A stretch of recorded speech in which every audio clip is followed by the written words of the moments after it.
Les dues persones detingudes per la mort de l'home trobat al maleter del seu cotxe la nit del dilluns de la setmana passada a Roses ja han ingressat a la presó. El jutjat d'instrucció 5 de Figueres que porta el cas ha decretat presó provisional sense fiança per als dos detinguts per la seva presumpta relació amb el crim. Aquest dilluns va ingressar a presó el segon detingut, que seria el suposat autor de l'assassinat, al qual se li imputa també un delicte de resistència greu agent de l'autoritat i lesions, després d'intentar fugir i resistir-se a l'arrest en el moment de la seva detenció el divendres passat a Martorell, on estava amagat a casa d'un familiar.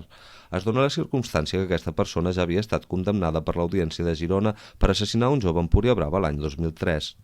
El primer detingut, que va ser arrestat l'endemà de localitzar el cos sense vida de la víctima al maleter del seu cotxe amb clars signes de violència, va ingressar a la presó el passat divendres per la seva presumpta participació a l'assassinat, també de forma provisional i sense fiança.